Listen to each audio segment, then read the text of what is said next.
Allegations that he used banned IVs before his last bout with Manny Pacquiao, Floyd Mayweather must now turn his focus to Berto on Saturday night in Las Vegas. Mayweather has said publicly that he will retire after his 49th fight. If Floyd defeats Berto and then retires, he would tie former heavyweight champion Rocky Marciano's record of 49 wins, no losses or draws. Marciano retired at 31 years old after defeating Archie Moore. That was all the way back in 1955 that record has stood. Stephen A., what impact could these allegations have on this fight in Floyd? I suspect little to nothing. Floyd Money Mayweather is just entirely too experienced, and when the adversity hits him, he rises to the occasion inside that ring. But I will bring up a couple of things. Number one, supposedly it canceled an interview with SportsCenter that he was supposed to have yesterday. Yep. Normally, I'm very, very big on you make a commitment, you do everything it takes to get there. In this particular situation, I don't have a problem with it, because when you are a fighter and it's like on the eve of the fight, anything that distracts you, remember, it only takes a split second to get caught with the wrong punch and take you out of there. So anything, when it comes to fighters, I'm not talking about meaning him and SportsCenter or whatever. I'm saying that when it comes to a fighter, whether it be unboxing or the UFC or something like that, when your very life basically is on the line because you got to fight, you shut off all distractions. That's just me at that moment, meaning like right on the eve of the fight. The other thing that I want to say is this. I don't believe Berto is going to win this fight. I think he's going to get schooled. I don't think he's on Mayweather's level. But I would like to keep in mind, Berto does have power, he does have speed, and he does not back up. He's coming. And so as a result of that, you get a puncher's chance in the sport of boxing. And I believe he has a puncher's chance, even though I don't think it's not as much of a chance, because I don't expect Mayweather to get hit, to be quite honest with you. Having said all of that, I do not believe Mayweather is going to retire. I do believe he will fight this fight. He will announce his retirement, obviously, and say it was great and he's not going to miss it. And then he will wait to see what happens with Cotto and Canelo Alvarez on November 21st, I believe. And after that, what Pacquiao does. And then he'll make a decision about getting another $100 to $200 million down the road about a year from now. In the end, what it comes down to is that he's gotten a bit slower, just a touch. He's got hit against Sugar Shane, got hit against Madonna.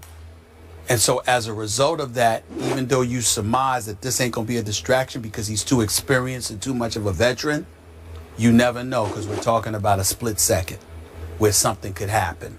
So I'm keeping my eyes on this, because I think regardless of how they want to act, this report stung them just a little bit, more so than other things in the past. This is not the first time something like this has been mentioned.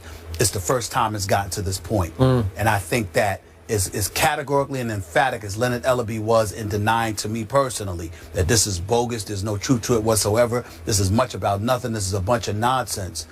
At the end of the day, that doesn't mean they're not irritated. It doesn't mean they're not disgusted. And you never know how that can affect somebody just 48 hours later. You know, when you first started talking, I thought you were just kind of hyping the fight, like giving people a reason to watch it because one punch could catch him.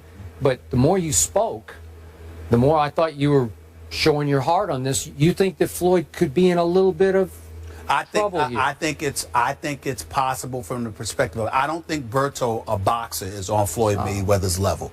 And I don't think that he can outbox him. My thing is, I think Berto knows that. And the whole thing about it is that I don't care how beautiful you can box. How are you once you get hit?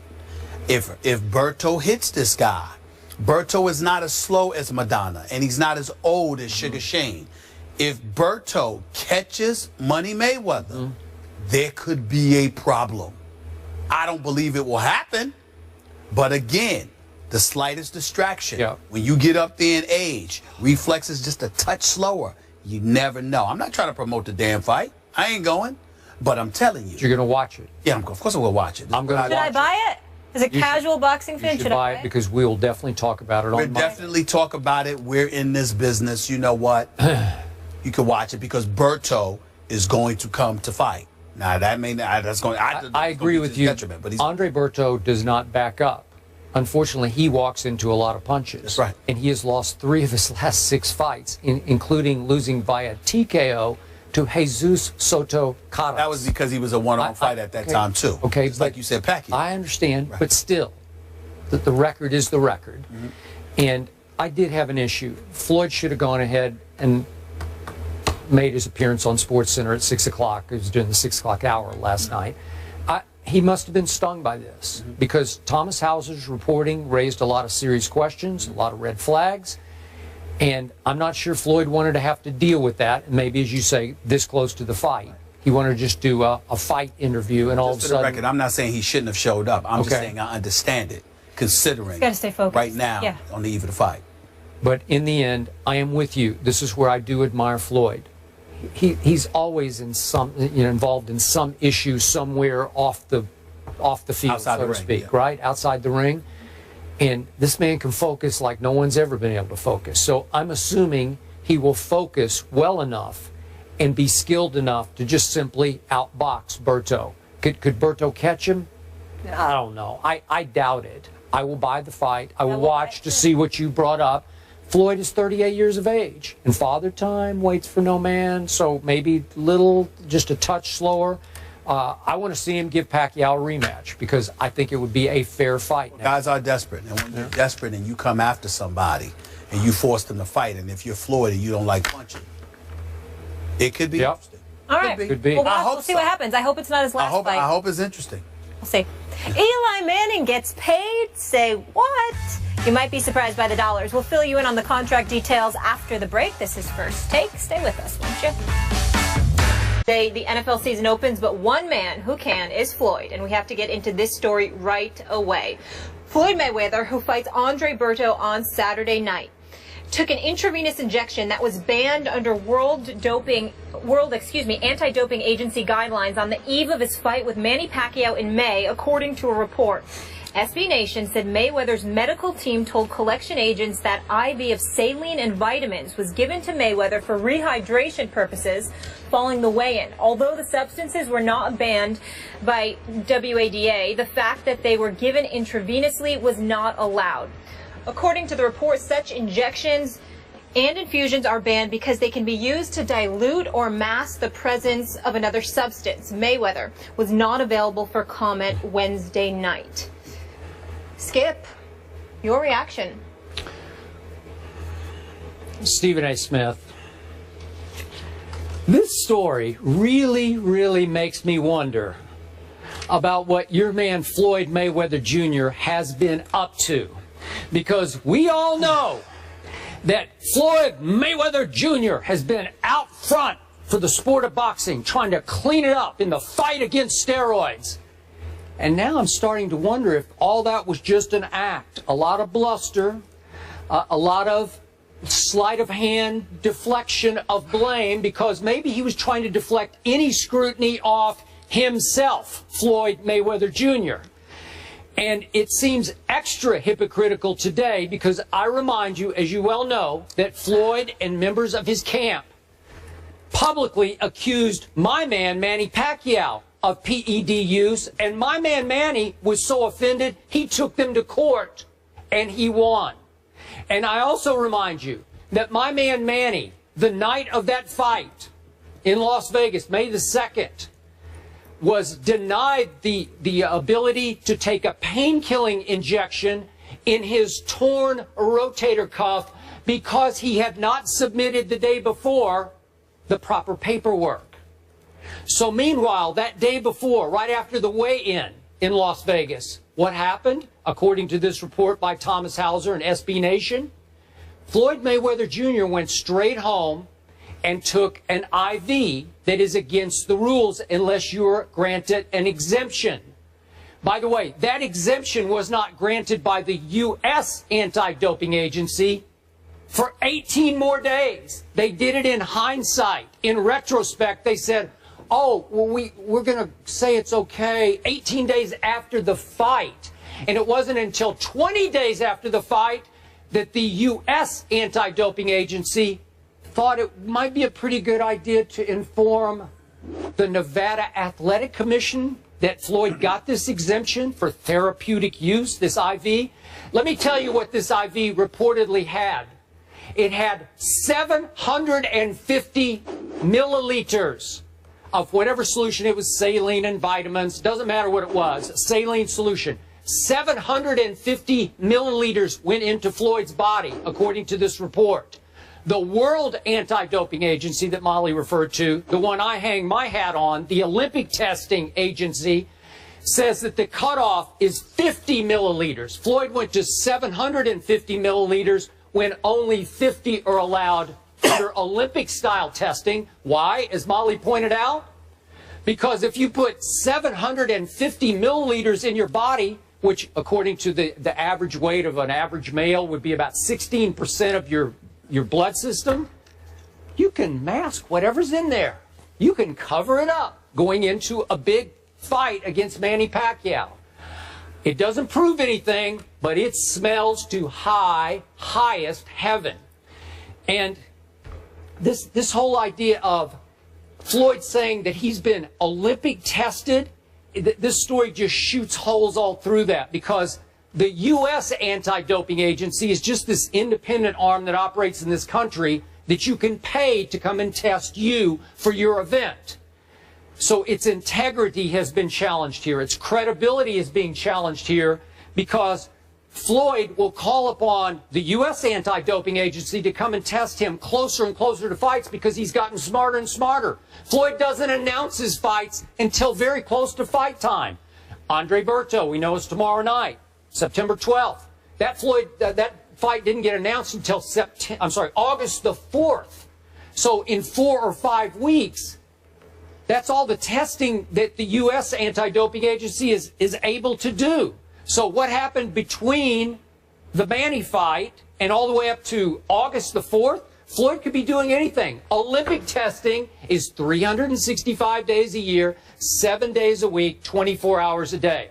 Floyd has never been subjected to that kind of testing. And let me also add, before I hand off to you, Stephen A. Smith, I know this writer, Thomas Hauser. He is a dean of boxing writers. He's now 69 years of age. He wrote the definitive biography of Muhammad Ali that was published in 1991. You could say that he's favorable to Ali, and you could read, I'm going to be objective here. You could read into it that maybe he has an axe to grind against Floyd because Floyd has been so publicly hard on Muhammad Ali. I don't know that. I don't believe that. I just know that Thomas Hauser has been around a long time. He's plugged in boxing circles. He shares some of his other previous reporting about Floyd's whatever. I'm not even going to go into that because I'm going to stay right on this story right here, right now. It raises all kinds of red flags about what happened before that fight. And again, it proves nothing except it just comes across as so outrageously hypocritical after the way that Floyd has treated Manny Pacquiao. Well, your position is incredibly predictable.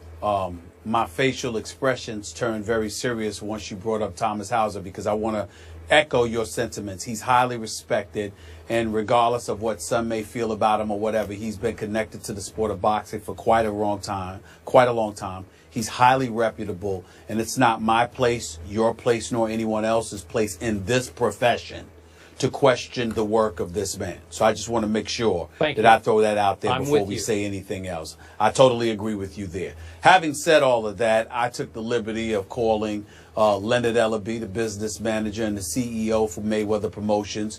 Approximately 30 minutes ago, I got off the phone with him. They're going to issue a press release within the hour, I believe, where they're categorically denying that there's any truth whatsoever to the reports.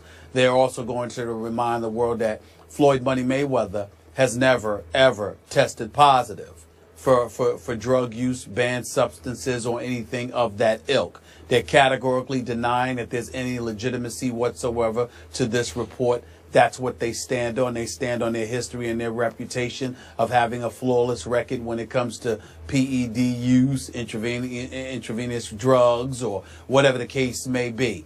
We understand that. Having said all of that, Skip, allow me to shock you with what I'm about to say. I didn't find anything wrong with what you said.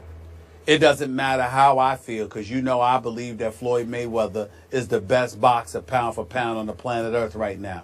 You know that I consider him a defensive genius.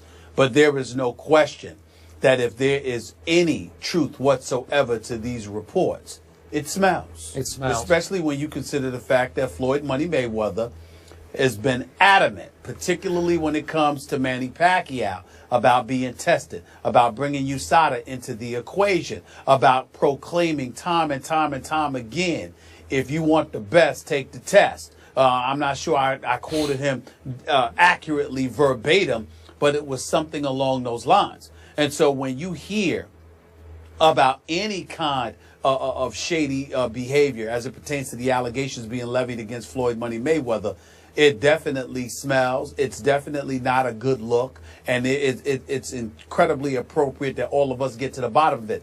I will admit I find it a bit shaky that this information comes out the week of his fight with Berto, his self-proclaimed last fight of his career, literally a little bit more than 48 hours before he fights Andre Berto. And regardless of what we think about Andre Berto in terms of him being a joke, he is 30-3, although he's 3-3 over his last 6 fights. He does have about 23 knockouts on his career. He does have some speed and some power, and if he catches you, he could take you out of there. So we can't assume anything. When I look at all of these things, I do find it a tad bit odd that this report has come out now, particularly considering the fact that this was probably known months ago. But that still doesn't absolve Mayweather from anything if indeed it is true. They did acknowledge that he did take something because he was dehydrated, so he wanted to rehydrate himself. You pointed out how it's 750 milliliters, okay? 250 milliliters of the saline and the multivitamin, and then an additional 500 for the saline along with vitamin C, okay? Now, when you talk about potential PED use, let's be clear about something here, and this is where you and I definitely will part ways. There have been accusations made about Floyd Money Mayweather in the past, although that there was no proof presented. I believe somebody associated with Max Boxing threw something out there about Floyd Money Mayweather working in concert with Golden Boy Promotions and them having, connections with USADA, and brought that to the attention of the Nevada State Athletic Commission. I don't know how far that went, but clearly it didn't go far enough because we never heard anything really about it, okay? But let's be clear, Skip Bayless, the kind of PED use that many suspected Manny Pacquiao of doing with Floyd Money Mayweather, you yourself have said on many occasions, he's a pillow puncher. He's got 26 knockouts. The last real knockout of his career to you was in the late 90s, even though I count Ricky Hatton as a knockout, etc. You kept pointing out how he's devoid of power and what have you. Do not equate Floyd Money Mayweather with Manny Pacquiao. Clottey and Oscar De La Hoya, even though Ricky Hatton's got a glass jaw, what he did to Ricky Hatton, I'm talking about Pacquiao here, what he did to Miguel Cotto, what he did to Antonio Margarito, what he was doing to Sugar Shane Mosley, even though that ended up being a decision when he dropped him in the 3rd round. Manny Pacquiao not only was delivering knockout punches, Manny Pacquiao was also taking punches from much bigger and conceivably stronger individuals at the time that these suspicions about him were raised. I don't see any of that with Floyd Money Mayweather. We see a guy that's the same size. We see a guy that's devoid of the knockout power. We see a guy that's prepared to go 12 rounds each fight, etc., etc. So although I am willing to say to you that this does need to be investigated, and we need to get to the bottom of this, and if indeed any of this is true, Floyd Money Mayweather does come across as a flaming hypocrite if there is truth to this report, I would ask you to keep in mind how they're categorically denying it, how Leonard Ellerbe is scheduled to issue a press release, all right, for Mayweather Promotions, and last but not least, it doesn't compare to what we were seeing from Manny Pacquiao at the height of his stardom. What Manny Pacquiao was doing to cats while moving up in weight was absolutely, unequivocally extraordinary. And it raised a whole lot of suspicions. You didn't see anything from Floyd Mayweather to raise suspicions. I would like to point that out. Okay. Back to your points in order. The timing of this report is timely. At least Floyd's in the news right now. Isn't this the end of his career, potentially? I'm not buying that, but that's what he says. He is going to fight tomorrow night. Okay, so I don't have a problem with the timing of the report. I do have a small problem with what you're saying, and I agree with you about Pacquiao. He did seem to get a little stronger as he came up in weight, as he had to, and he was just destroying dudes on the way up. I'm with you on that. But remember this, and you know this about PED use. There are two sides to it. Increasing power, increasing recovery at advancing age.